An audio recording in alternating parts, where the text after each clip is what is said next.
de volta e agora nós vamos falar de uma cultura que cresce muito, tem se apresentado como uma grande alternativa em vários estados brasileiros em segunda safra.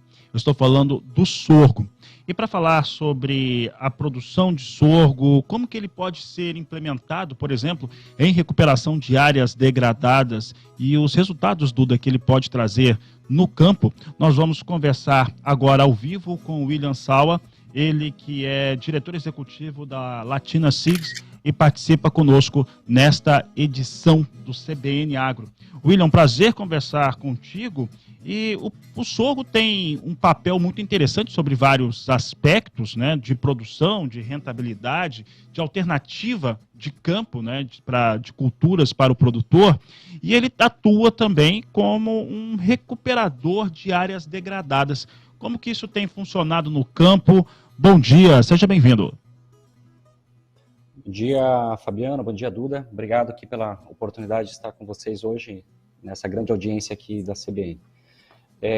A cultura do sorgo ela já convive com o agronegócio brasileiro há muitos anos.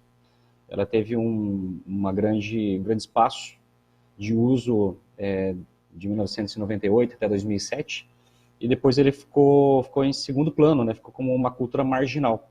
Só que o sorgo ele não é uma cultura marginal, ele é uma cultura que tem uma grande versatilidade e pode fazer grandes entregas para o agronegócio brasileiro.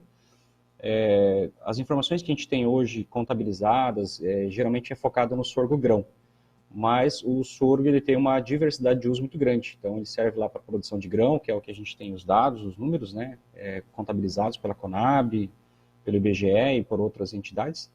E nós temos também a utilização do sorgo para forragem, né, para alimentação do gado, ou seja, para silagem. Em algumas regiões do Brasil, alguns estados que têm um uso já mais frequente, estão mais acostumados com a cultura, e temos estados que o sorgo para silagem vem sendo uma novidade. E essa questão do uso do sorgo como uma opção para a recuperação de pastagens degradadas, recuperação de área, ou até mesmo planta de cobertura na safrinha, como uma rotação com a soja, é também uma utilização que está sendo difundida e está sendo conhecida cada dia mais pelos agricultores e pecuaristas, né? Que o sorgo, sim, entrega e ajuda muito na recuperação de áreas degradadas, que nós temos, inclusive, muito aqui no Brasil, né? William, e fala pra gente sobre a criação, como é que está sendo a condução do movimento Mais Sorgo? O movimento Mais Sorgo foi idealizado, um projeto, uma proposta idealizada internamente dentro da empresa, da Latina Seeds, durante uma convenção, e foi levado a um grande parceiro aí, que é a Embrapa, né? Embrapa Sete Lagoas, e foi apresentado como um desafio. Qual é o desafio? Nós precisamos tornar a cultura do sorgo e seus benefícios em toda a sua diversidade mais conhecida do agronegócio brasileiro. E a equipe lá da Embrapa Sete Lagoas, de pronto aderiu, né? A Embrapa Milisorgo aderiu ao desafio de realmente fazer o sorgo ser uma cultura mais conhecida, né? Nós temos muita informação de pesquisa sobre a cultura do sorgo, seja no grão, seja para a produção de bioetanol, seja produção de DDG, seja para rações de PET, de suínos, de frangos, uso em confinamento, forragem, recuperação de áreas degradadas em consórcio com braquiários ou pânicos, ou como planta de cobertura para rotação com soja, ou até realmente como queima em caldeira para geração de energia. Nós vivemos um apagão energético hoje no Brasil, falta de lenha, né? Então, nós temos muita informação, e essa informação ela precisa ser levada ao conhecimento. Então, o movimento Mais Sorgo, ele vem para fazer essa conexão entre o consumidor, a indústria e o produtor. William, tem um aspecto interessante, né? O sorgo, ele tem sido adotado, falando aí do sorgo granífero, ele tem sido adotado por muitos agricultores. Ele tem os benefícios de ação de solo, ação para campo, para esse produtor rural, e ele se apresenta também sobre alguns aspectos interessantes sobre a questão da comercialização. Nesse momento, né, nós tivemos até na última semana, no último dia 6 de setembro, Conab trazendo seu 12º levantamento de safra, e ela vai mostrando um crescimento bastante interessante, bastante evidente para a produção de sorgo no Brasil, que tem aí um aumento acima de 50%, chegando a 53,4%.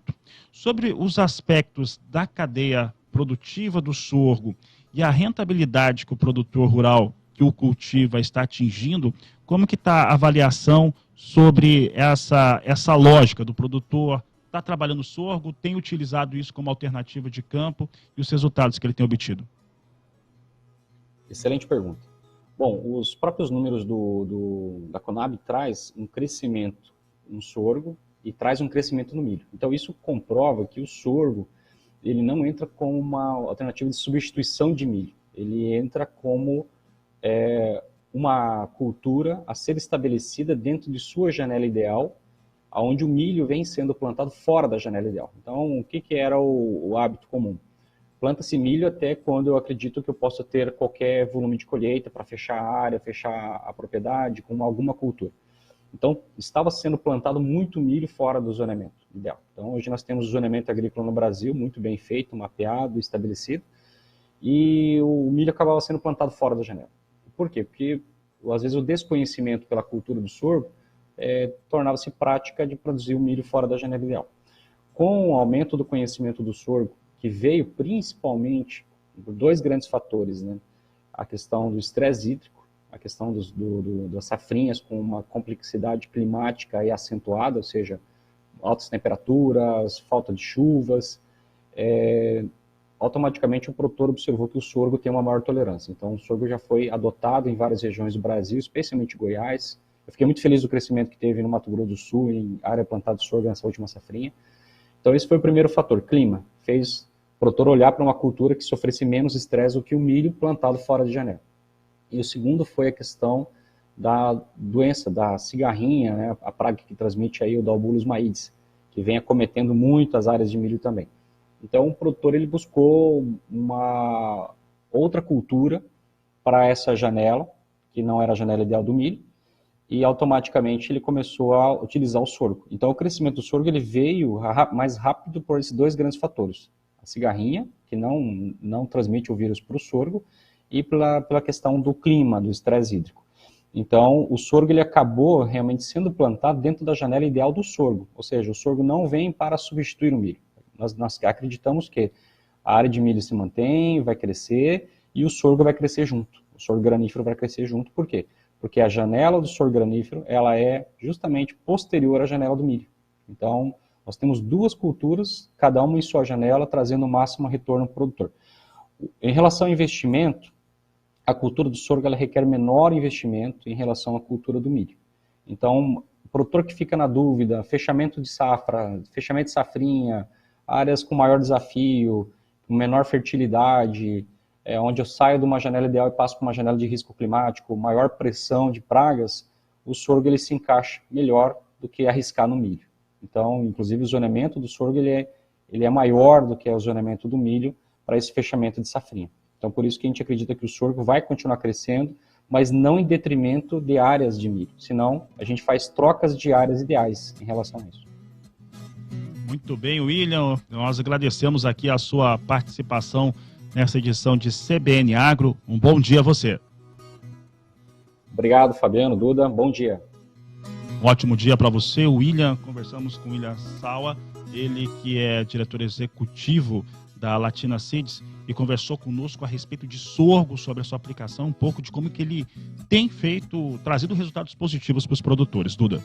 Isso mesmo, Fabiano, muita informação, sempre muito importante.